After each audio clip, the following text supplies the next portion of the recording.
Camarines Norte. Ilocana? Hindi. Bicol. Bicol pala, Bicol. Sorry. Ilang taon ka na? 37. 37. 37 Matanda ako. pala ako.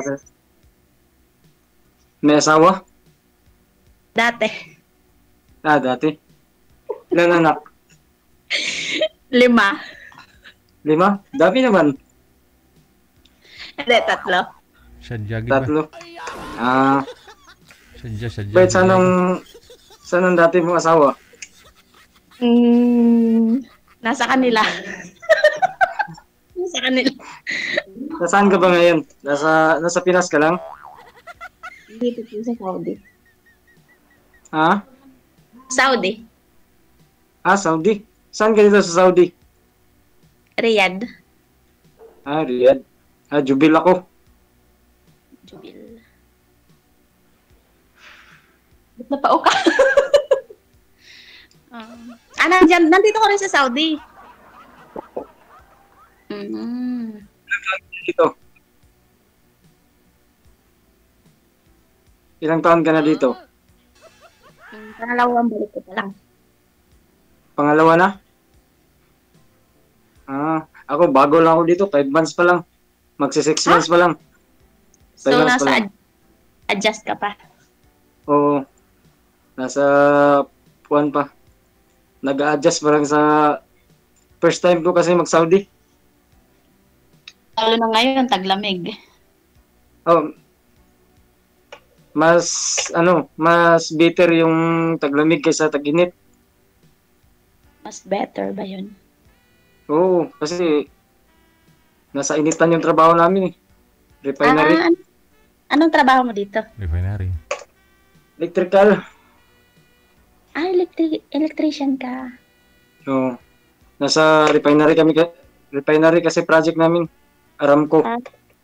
Electrician ka pala. Ikaw? Parang may ano ko sa electrician. Steady parang niyo may lang po. phobia. Miss Ivy, Bakit ma'am, may phobia ka? wag niyo po igalaw yung cellphone. Wag igalaw. Okay. Bakit may phobia ka sa electrician? Bakit? Ano bang karanasan mo sa sa electrician? Hindi, yung ex ko kasi electrician din dati. Uy, naku. Pareho pala. Sorry. Wait lang, ayusin ko lang.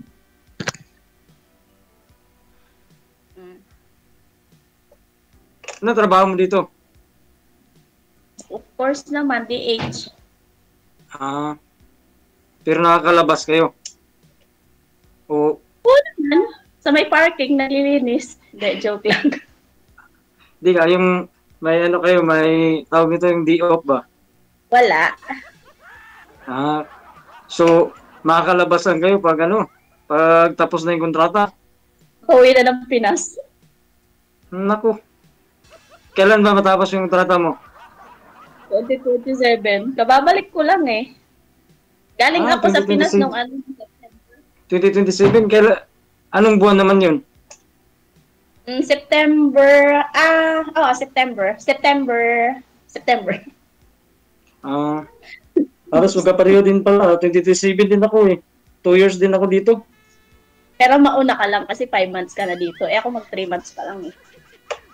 July ako eh. July ako July. June pala. June. Oo. Musta naman buhay mo ito sa Saudi? Maayos lang? Okay, lang. change topic po tayo. Ma'am, sumali po kayo dito dahil nahiwalay po kayo sa asawa. Yun po ba? Ilang taon ka na, kuya? Ay, di ako sinagot. Ako, matanda na ako. 42. May lahing bingi mga 42 siguro na. to. Asawa mo. Asawa mo. Wala na, may sarili na rin pamilya. Ilan anak mo sa kanya? Ilan anak mo sa kanya? Isa lang na sa akin. Ikaw nag-ano sa kanya, sa anak mo. Oo. Siya kasi yung ng ibang bahay. Ilang taon anak mo? Yung anak ko, Mag-i-live-in ngayong December 1. Malaki na rin. Oo. Malapit na malapit na madalaga. Hindi pa. Diyos ko, ako ngayon, yung bunso ko, 13 na, pero bata ko pang ituring. Hindi, maaga na magdalaga yung mga ngayon. Yung mga babae ngayon, mga bata. Depende.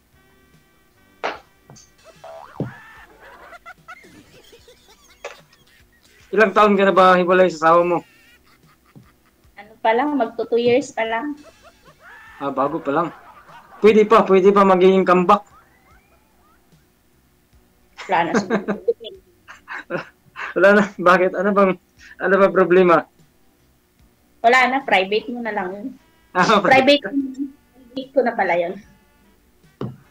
Parang nakapilter pa yung camera ko Huwag po kayo tumapat sir sa ilaw para hindi kayo against the light. Huwag po kayo tumalikod sa ilaw. Dapat yung ilaw na sa harap mo. Ay, naririnig ako ni sir, no? Pero si ma'am kanina hindi.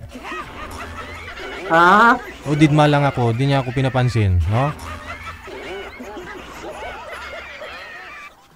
Chubby. Sabi ko. Sabi. Yung signal. Choppy kasi yun, hindi chubby. Ha? Choppy kasi yun, hindi chubby. Oh, sorry. Para tulad ko yung sila. Chubby. Maganda kasi. Oy, excuse ko. Singa na. Siisip ko na ko lumig. Normal lang yan dito ngayon kasi pangit yung yung klima. Pag maaga malamig tapos pag tanghali mainit. Okay. Ngayon sir, bakit to kayo naghiwalay ni misis mo? Yung misis ko kasi ako yung alaga sa anak namin, naiwan ako sa Pinas, dito siya sa Saudi, 4 years siya dito, tapos dito nakahanap siya ng kapalit. Pinoy din. Oo, Pinoy din. Tagalog. Tapos inuwi niya doon sa Pilipinas, dito sa Pilipinas. Aha. Inuwi niya dito sa Pilipinas? Wala, nasa Dubai sila ngayon, naglipat sila ng Dubai. 3 years na naman sila ngayon sa Dubai. Kibali 7 years na kaming Hiwalay. Oo. Tapos ako, ginugol ko na rin yung panahon ko sa anak ko. Kasi maliit pa kasi yung anak ko pagka hiwalay namin 3 years old pa lang. Meaning hindi ka nag-girlfriend sa 7 years? Parang gano'n na nga. Chat-chat lang tapos wala naman, hindi naman nagkikita. Gano'n lang. Diyan po ba sa Saudi? Tapos, Pwede kayo magkita diyan sa Saudi? Hindi, kakabalik ko lang kasi ngayon lang kasi ako nakabalik mag-abroad simula nung nag-for good ako sa Pinas. Dahilan ng pandemic, bumagsak yung small business kaya ngayon balik ulit. Simula ulit. Ngayon po, pareho po kayo nasa Saudi ni Miss Ivy, no? Pwede po kayo magkita diyan, sir. May day off ka naman. Oo, sa akin, nakakalaras ako, pero itong isa, parang,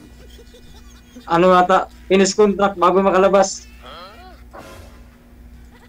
Itchos lang yun. Kaya nga online naghanap kasi hindi pwede sa walang makikita Yun lang. Kung ayaw, may dahilan. Kung gusto, may paraan talaga yan, no? Pwede, makalabas, Posibleng hindi nakakalabas si ma'am kahit bumili ng gamit niya. Hindi talaga pwede talagang kasi pati gamit ko, amo ko bumibili. So, never po kayong nakalabas sa 3 years dyan? Kahit sa mall?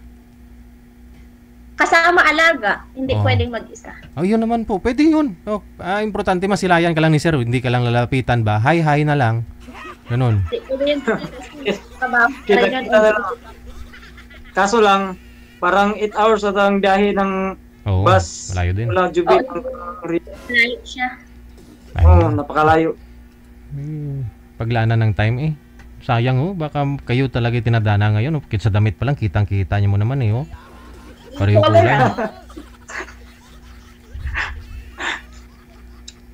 Panahon na lang para baka magkikita na personal. Oh, kasi kung sabagay, 2 years matapos kontrata mo dyan, sir, baka sabay din sa kontrata ni ma'am, no? Oo, buwan lang yung ano eh, yung pagitan. 1 buwan lang, no? 2 buwan ata. June, July, August, September. September. 2 buwan may git. Oo. Almost 3 months. Kita-kits na lang sa Pinas dahil limited eh. Dito sa Saudi, hindi pwede. Sana. Kasal po kayo, Sir Larry, sa ex mo? Hindi. Oo, yun nga ang problema, sir eh. Kasal eh. Oo. Ikaw ho, ma'am, kasal? Kasal din po. Aray. Ako pareho. Pero yung asawa niyo po, ma'am, may kinakasama na po ngayon? Wala po. Wala. Mabigat sigurong dahilan. Bakit ho'y wala naman ho siyang kinakasama pero naghiwalay kayo? Medyo. Pwede po ma-share dito sa amin, ma'am. Anong dahilan? Ba't naman kayo naghiwalay? 2 years ago? Nag-abroad ka lang? Oo. Ano kasi yun? Financial. Okay.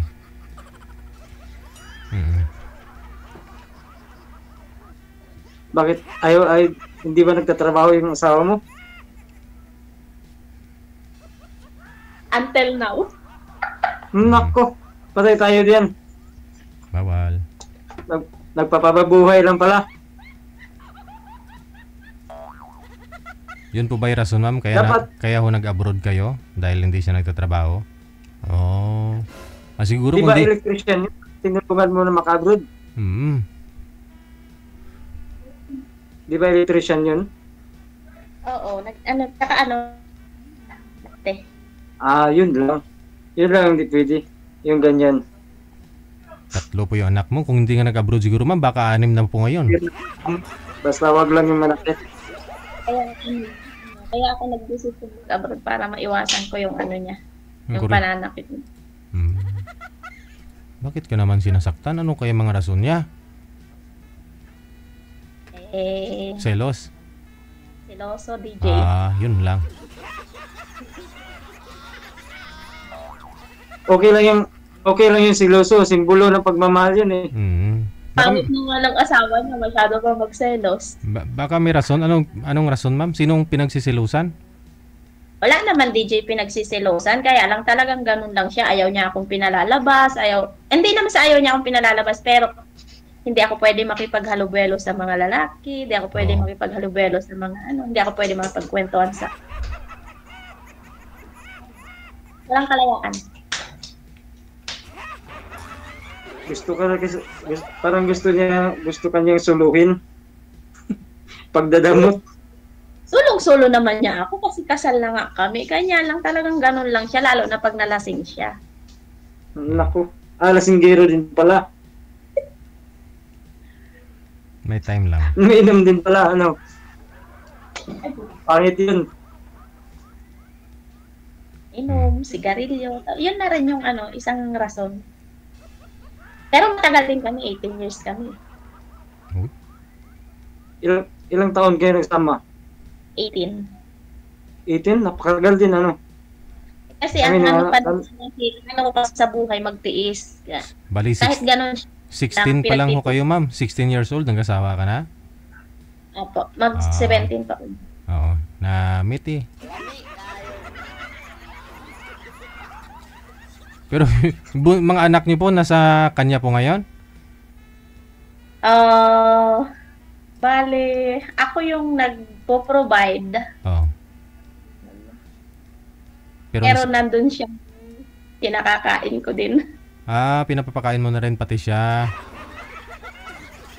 Siyempre, mahirap din kayo mag-alaga ng anak. Palamunin mo din. Hindi nalagayin ko ng anak ko. Yung panganay ko 19, yung pangalawa ko 16, tapos yung bunso ko 13. Ano alagaan dun? Kasi po dun, ma'am, naghiwalay lang kayo dahil nag-abroad ka. No, wala pa ako kayong closure. Sigurado ako kasi hindi pa ako kayo umuwi dito sa Pilipinas. So, umuwi na ako, sir. Umuwi ka na? Nagbakasyon ka na po dito? po. Napag-usapan na po ninyo yung hiwalayan ninyo? Anong sabi? Wala na. Okay na. Okay na? Ang usapan ninyo na batayan niya yung mga anak ninyo, papakainin mo na rin siya, ganon. Wala po. Wala kami inong... Wala. Pero ang sabi, ano na kaming hiwalay. Pero, syempre, pag umuwi siya sa mga anak ko, syempre, alam nga namang hindi siya pakainin doon ng mga anak ko eh.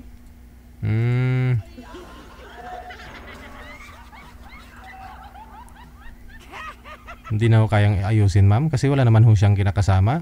Malay mo, baka pag magstay ka dito sa Pilipinas, magbago na ho siya. Kasi Oo na. sigurado hindi na umiinom yun kasi walang pambili, walang trabaho eh. Umiinom pa rin siya, DJ, kahit wala siyang pambili. Bakit? Ang dami naman nagpapainom. Uy, may tumatawag. Kasi sinong cellphone na may tawag?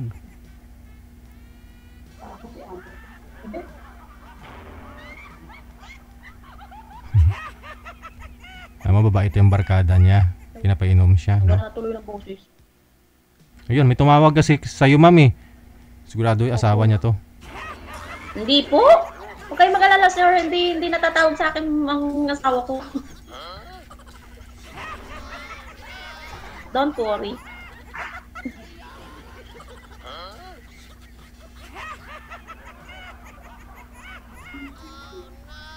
Ngayon, sir, 3 po anak ni ma'am. Isa lang po sa'yo. Okay lang naman po yan, sir? Hindi naman malaking bagay para sa'yo? Okay lang yan. Oo. Maganda ngayon, may mautusan na eh. Tusan. Hoy! Hindi utusan na ako joke. ah. Joke lang. Di, okay lang yan. Ang importante, magkakasundo. Yan lang Hindi, naman promise. importante. Pagdating sa ganyang bagay, hindi tayo magkakasundo. Ay, kailangan mo utusan yung bata, ma'am, para matuto. Kasi kung binibibi mo yung Sir, anak mo... Ako oo. nagpalaki sa mga anak ko. Siyempre, ikaw mag-utos. Para matututo sila pagdating ng araw, no? Paano naman mautusan yan? Sa asawa mo eh. Doon na yan eh. Wala siya sa asawa ko. Wala sila sa asawa ko kasi yung tinitira ng mga anak ko, bahay ko. Bahay mo, hindi bahay pero- ninyo ng asawa mo, ma'am? Hindi sir, kasi naipundar ko yun nung nandito na ako sa abroad. Okay. Isa may bahay pa, bukod pala. Hindi. Yun lang, kasal kayo eh. Kasal kayo eh. Bahay niya pa rin yan. Kaya nga. Wait na.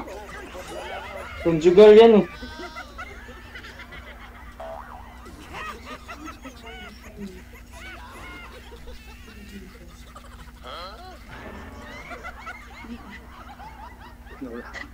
Sir po gano'n. Ano po? Pwede ano na lang. Tawag ito. Offline na lang, offline.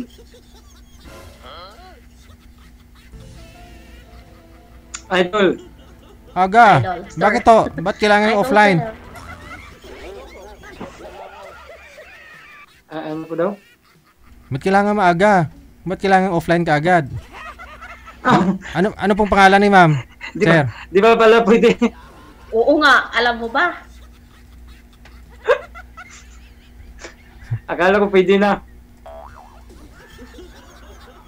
Tanong pa ko kayo, sir, kung anong hanap ni girl ngayon sa isang lalaki.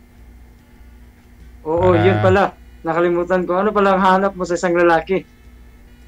Ano lang. Kasi nga, syempre sa una kong asawa, puro stress ang inabot ko, syempre. Ayoko yung umiinom, ayoko yung nagsisigarilyo, ayoko yung, at saka, yung laging may oras sa akin. Kasi syempre, dito sa trabaho ko, naiinip ako. So, kailangan ko ng kausap. Kung hindi mo kayang ibigay yun, sorry. Ilan po kayo dyan, ma'am? Sa akin naman, Ilan po kayo dyan, ma'am? Sino yung hinahampas-hampas mo? Hindi, kasi nga, yung yung Kailangan daw niya ng kausap. May kasama naman siya. Dapat yung kasama yung kausapin, no?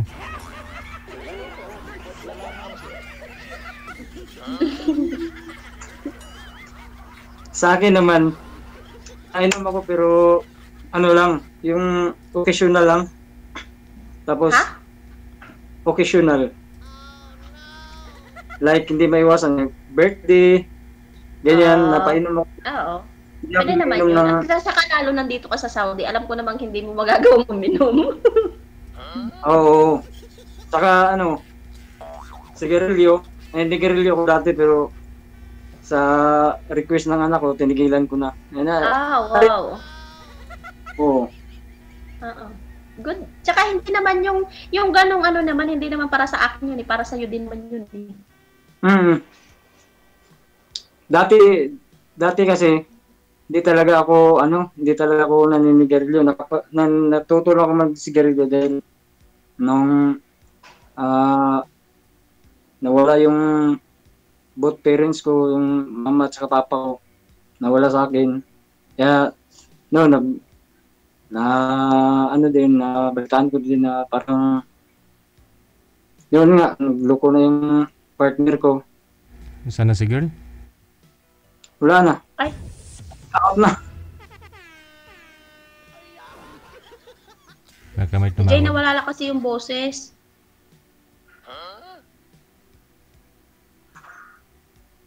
Ano daw sabi niya, idol? Nawawala daw yata busis niya. Ano? Hindi, DJ, hindi ko na marinig na ano kasi yung ano niya, yung volume niya.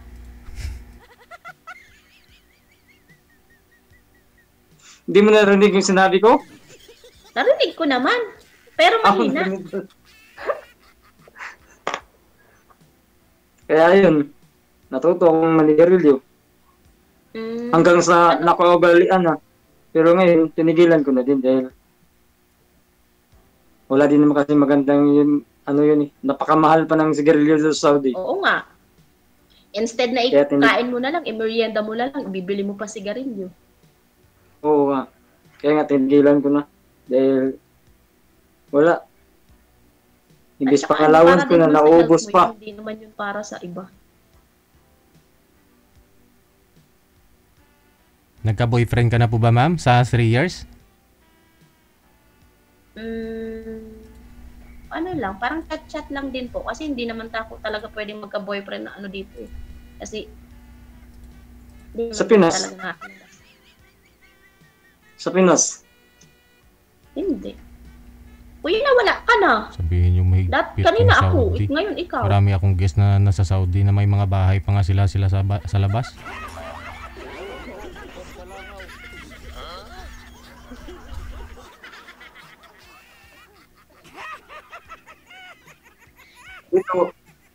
Dito, Claire. Walang problema.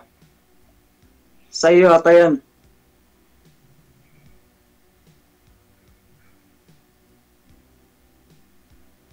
Parang si Idol ata na wala. Dito lang pa ako. Sir DJ, andyan ka pa po.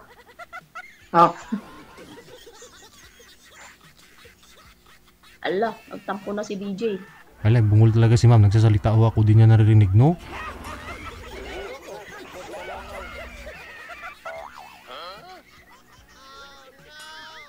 Bungol. Sa akin nga, napakahirap dahil pangit ng mobile ko, mahina yung speaker. Kaya, gumagamit ako ng Bluetooth kaso bawal ang Bluetooth eh. Kaya tiniis ko na lang kahit mahina.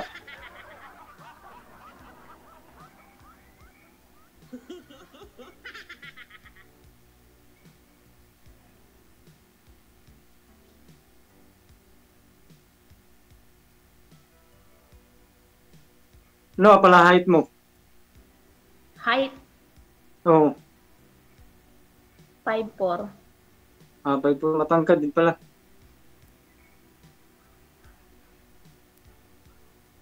Ilan po kayong 5'4". Pinay dyan, ma'am? Sa trabaho mo? Ano kasi ngayon, nasa bakasyon kasi yung amo ko, kaya nandito ako sa mama ng amo ko.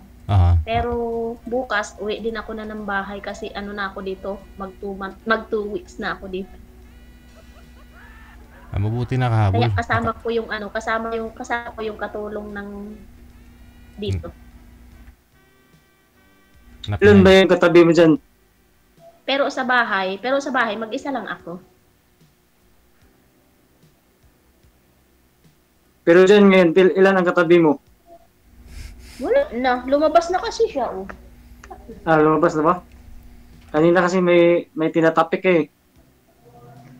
Oo, andito kasi siya kanina. Ilan ba kayo dyan? Dalawa lang. Dalawa. Huwag ka mag-alala, sir. Pag doon na siya bumalik bukas, siya na lang mag-isa. Wala nang isturbo. Hindi, wala na siya. Bumaba na rin siya kasi maglilinis na. Ay, di ba kasamahan yung dyan sa trabaho? Hindi nga. Wala nga ako sa bahay namin. Nandito lang ako sa mama ng amo ko. Ah, okay. Kasi nagbakasyon yung amo ko.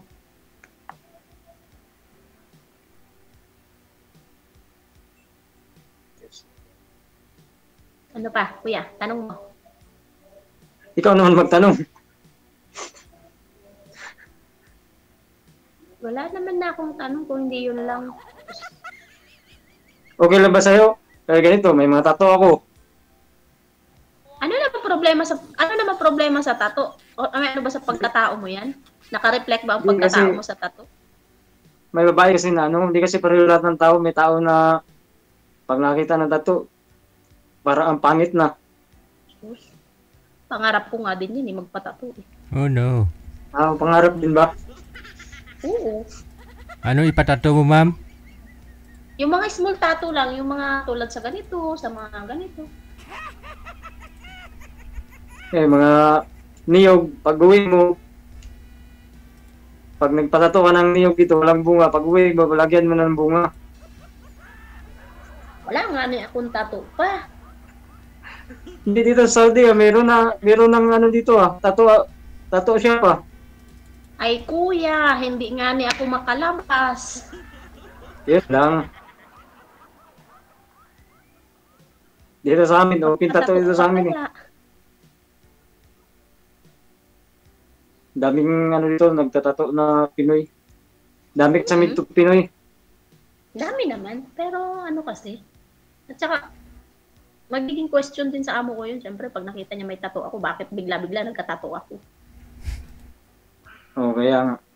Yung ano na lang, Eh yung... kasi, siyempre, pag a-apply dito, siyempre, bago ka maka-apply dito, pag may tattoo ka, pipicturean nila, isi-send kasi yun para malaman ng amo mo kung anong ano mo. Eh, siyempre, pag punta ko dito, wala naman silang anong tattoo ko. Pero sir, Tapos bilang dito may ako tattoo, tatatato. sir, no? Ikaw ho, sir, hindi ho kayo nagsisisi na may tattoo ka? Hindi ka naman nagsisisi? Hindi naman. Dahil sa nature kasi ng Trabaho. sa trabaho ko, Okay lang. wala naman, di naman pinagbawal yung tato. Pero siguro kung pinagbawal yung tato, yun, talagang pagsisihan bakit nagpapatato. Mhm. Pero wala namang, kaya okay lang. Tsaka, medyo parang decoration lang din sa, balat. Palamuti ba? Palamuti sa balat. Kailangan ng dekorasyon.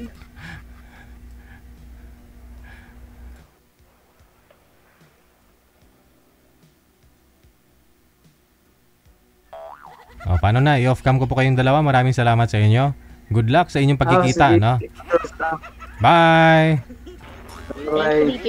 OFW Emotion TV Radio proudly presents Digigel live at Hong Kong, February 15, 2026 mula alas 10 ng umaga hanggang alas 4 ng hapon at Vance Hangout Bar and Resto, Wan Chai, Hong Kong. The sounds of the past, retro, flashback, makisaya, makiparty at sabay-sabay tayong magdayang-dayang. Sa mga gustong magpa-reserve ng ticket, hanapin lamang sa inyong mga Facebook, Kasi Ken, Happy Jobs Isabela, Martina Bariuan, and Donna Tabisaura. Digigel live at Hong Kong ay gustong magpapasalamat Nanay Tere of Hong Kong, Teresa Porras of UAE, Susan Cruz of Canada, James Romay of Hong Kong, Ivana AC of Canada, Miss Leo of Macau, Pinoy Travel Lexang Plaza, Hong Kong, Praisy Ligaspi of Philippines, Maria Zoraida Enclona of Japan, Amik Sulangon of Kuwait, Tere Concepcion of Kuwait, Geraldine Himaya of Japan, Rodelyn Pracambo of Singapore, Lynn Domingo of Hong Kong. Sa inyo pong lahat, maraming salamat sa walang sawang suporta. OFW Emotion TV Radio proudly presents Digigel.